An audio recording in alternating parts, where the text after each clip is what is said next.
On Monday, we released updated information regarding this ongoing intensive investigation of the serial murders linked to the wooded area behind 593 Harford Road here in New Britain. After the systematic and thorough excavation of the identified area within this acreage, we reported that at least 4 additional bodies were recovered over that 16-day period from April 21st through May 7th. This brought the total number of bodies recovered from this site to at least 7. We have previously identified Diane Cusack, Joy Valine Martinez, Mary Jane Menard, and Melanie Ruth Camellini as homicide victims recovered from this site. Melanie Ruth Camellini was one of the victims who had most recently been recovered during the last search efforts. We have committed to you to bring accurate and timely information as it becomes known to us, which does not compromise the integrity of this investigation. This effort continues. The OCME and the State Forensic Lab have been working extremely hard to identify all the remains that have been recovered. 2 more victims have now been identified. Danny Lee Wisnat has now been identified. This is a photo of Danny Lee. Danny Lee Wisnat was born October 5th, 1958. Danny Lee's last known address was 60 Wood Road here in New Britain. Danny Lee was reported missing June 24th, 2003. Nilsa Arizmendi has now been identified. This is a photo of Nilsa. Nilsa was born January 29th, 1970. Nilsa's last known address was 35 Arrow Road in Wethersfield, Connecticut. Nilsa Arizmendi was reported to be missing on July 31st, 2003. I'm going to call State's Attorney Brian Pileski. Thank you. I'm Brian Pileski. I'm the New Britain State's Attorney. Yesterday evening, I expressed my personal condolences to Nilsa's family, and they have requested that they be left alone to grieve the loss of Nilsa, who was their mother, daughter, sister, aunt. And I would ask that all of you please respect their wishes to be left alone and to have time and space to mourn their loss. As has been reported, Nilsa's disappearance in 2003 was investigated by the Wethersfield Police Department with assistance from the Connecticut State Police Central District Major Crime Squad and the Cold Case Unit from the Chief State's Attorney's Office, and scientific assistance from the Connecticut State Forensic Lab and the Office of the Chief Medical Examiner. In summary, on July 25th, 2003, Nilsa disappeared. Her boyfriend told police that he last saw her getting into a van at a shopping mall in Wethersfield with a male known to them as Devin. Devin, Nilsa, and her boyfriend of 20 years had associated with one another in the past.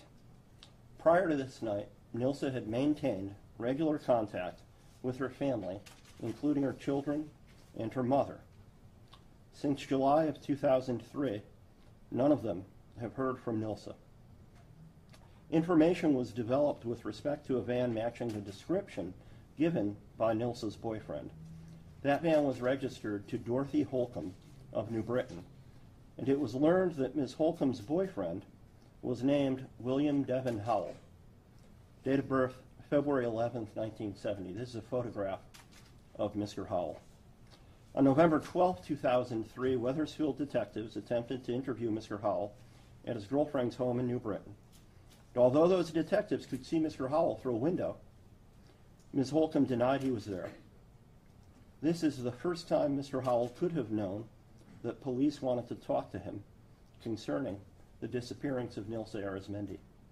Shortly thereafter, Mr. Howell left Connecticut. Mr. Howell's van was subsequently seized in Bertie County, North Carolina in April of 2004. Processing the van revealed a bloodstain on the vertical back cushion of the middle seat of the van. Subsequent DNA testing found this blood to be inconsistent with that of Mr. Howell, but consistent with Nilsa Arizmendi's mother being the mother of the source of that blood stain. Dr. Carver, who was then our chief medical examiner, examined the interior of the van, including that blood stain, and opined that the stain suggested some injury which caused bleeding. He was not able to render an opinion with respect to the extent of the injury, but he was able to rule out any medical procedure as the source of those blood stains. Ms. Arizmendi was uninjured at the time she entered Mr. Howell's van. On May 12, 2005, a warrant was obtained charging William Devin Howell with a single count of murder in connection with Nilsa Arizmendi's disappearance. Shortly thereafter, William Howell was apprehended in Hampton, Virginia, as a fugitive from justice and returned to Connecticut. On January 30th of 2007, Mr. Howell was convicted of one count of manslaughter in the first degree and one count of witness intimidation. On August 22nd of 2007, he was sentenced to a period of 15 years incarceration. He has, since May of 2005, been continuously in the custody of the Department of Corrections. The Office of the Chief Medical Examiner and the State Forensic Lab are working as I speak to ensure the speedy identification of the remains they still have. This investigation is moving forward, and each additional victim identified opens new investigatory avenues to us. We ask that you have patience through this process as we continue this investigation. However, I would like most of all to ask that each of you give the Arizmendi family and the Wishnet family some time and some space to mourn their loved ones. I'm going to ask Chief Citran from the Wethersfield Police Department. It was originally a Wethersfield Police Department case to say a few words. Thank you. What I'd like to say is that I'm quite pleased with the complete circle that has been made with the discovery of Nilsa's remains. This started as a missing persons case in Wethersfield. It was the dogged determination of a Wethersfield detective that started this and came all the way till today. I'm proud of that detective. He did a phenomenal job starting with that missing persons case, and I can't even imagine how many people didn't get hurt because Mr. Howell was convicted of manslaughter in 2005. So that case that started in Wethersfield, that was solved by Wethersfield, I'm sure there are a lot of people today that are better off because of that. So I am quite pleased with that complete circle being made with the discovery and the identification of Nilsa Arizmendi. Thank you.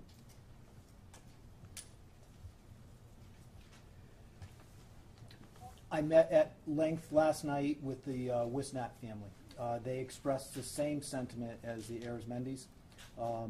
They wish their privacy to be respected. They're grieving and do not want to talk to the media or have any unsolicited contact at this time. Please let's help these families heal by respecting their wishes rather than make this time more difficult for them. Our deepest sympathy continues to go out to the families of Mary Jane Menard, Joy Valine Martinez, Diane Cusack, Melanie Camellini, Danny Lee Wisnat, and Nilsa Arizmendi, and the other victim who is yet to be positively identified. We remain committed to bringing this investigation to resolution, and we are confident justice will be served for each of these victims. The tenacious attitude of all the investigators involved throughout the years is what brought us here today. They never gave up. The investigators never gave up because they knew justice had to be achieved. These victims were always so much more than Jane Does or John Does. They are real people with real names. They have families who love them and care about them. We are saddened that we bring these loved ones home under these circumstances, but we pray closure and healing can come to these families. This serial murder investigation continues to move forward rapidly, and we will continue to provide updates in a reasonable fashion. Thank you. Can we assume that William Devin Howell is the suspect, given that you've connected him now to Nilsa, one of the victims? Would that be correct in saying that he is the suspect? I don't think anybody should assume anything. What's been done today is announced to you folks and to the family who the identity of some of these people were. He's been convicted of killing Nilsa, and that's it as far as any conclusions can be made at this time. This is an extensive investigation. Their families, the families of all of these women, and their friends, their neighbors, and the public in general, is entitled to having this investigation proceed in a carefully, thorough, and orderly fashion in order to determine the facts that can be proven, and not to have people come to premature conclusions or speculations, even though people may look at what's been said so far and add them up to a conclusion. It's premature for us to say anything, and the public of the state of Connecticut and the families of these victims are entitled to have this investigation progress thoroughly and as accurately as possible without being rushed in such a way as inaccuracies may result. And that's why we're not saying anything any more than we've disclosed already. I'd caution people against announcing conclusions or announcing what expected conclusions may be. They may be that, they may not be that. But I think the public, and I think more importantly the families of these people who are going through a great deal right now, who've suffered for a long time and are now having some scabs removed, and the sadness is coming back. They're entitled to have this investigation proceed very carefully so that when conclusions are made, they can be assured that they're accurate and correct. And so the answer to your question is you've heard what we said, and I think that's all we're going to say. For the sake of clarification, though, can you just one more time forgive us? Mr. Howell's role in all of this, he's simply connected to the manslaughter case. You've heard exactly what Attorney Pileski has described, is that he has been convicted of manslaughter in one case. That's correct. There was a second blood source found in the van during the investigation of that manslaughter charge. Have you linked that second unidentified source to any of the victims found at this site? When the right time, you want me to say that, Brian? We're not going to comment on that. We're not going to comment on particular items of evidence and things of that nature. It's not appropriate right now. So we shouldn't be linking William Howell to any of the others besides Nilsa right now, even though his name was in the picture was put up here. We are here to give you facts. And what the facts are at this moment is that we've identified 6 individuals whose remains were found back there. And one of them, who was identified today, Nilsa Arizmendi. There is an individual, Mr. Howell, who is sentenced and has been convicted in connection with her death. Is it a fact that Howell is also being looked at for murders in Ohio, in Virginia, in Mississippi that you're aware of? Again, I'm not going to speculate in terms of suspects and not suspects and things like that. So I can give you we're trying, what we've tried very hard to do is responsibly convey to you facts in a timely way. These are the facts. There is at least one other individual, and we believe only one other individual, but there's at least one other individual who we're trying to identify. And when we have that identification, we'll do what we have done since that time. We have notified the family first, and within a very short period of time thereafter, notified the public. And to clarify, just so I understand, it's DNA from the Hartford Road remains off of Nilsa and Danny Lee that were connected. All of the identifications that have been made on the basis of nuclear DNA profiles. Okay. There was a special state grant for DNA investigation used by the lab. Was that part of this investigation? It was specified for cold cases? I wish I could answer that. I don't know. I don't know what kind of funding sources Dr. Valero is using. What I can tell you is that every day that we were out there excavating the scene, someone from the medical examiner's office was out there. What I can tell you is that every time any of us have called Dr. Valero at the lab and asked him for anything, the answer has always been yes. They have been phenomenal in terms of working on this. He has had people working weekends continuously And I know through. that was part of the program and part of the grant, because we have done interviews with Dr. Valero. He was talking about a state-funded program that looked specifically into cold cases, and we're just wondering if any of these 7 cases were part of that grant? I just don't know if Dr. Valero, I just don't know where the pot of money is coming from, but what I can tell you is that the forensic lab and the medical examiner's office have been nothing short of phenomenal in terms of supporting this effort. And I can tell you that Chief Wardwell and I have been in communications with both today, and they're working on it as we're having this. How important is it to have a facility like that that can look at technology that wasn't available 10, 15, 20 years ago? It's absolutely critical. It's absolutely critical.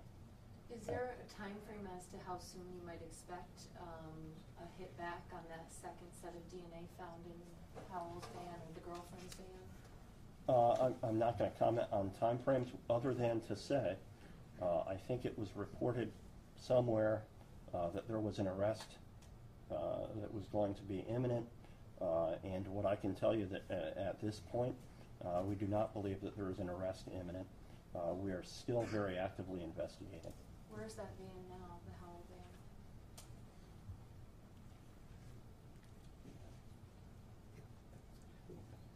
Howell van? Thank you all very much for coming. We appreciate it.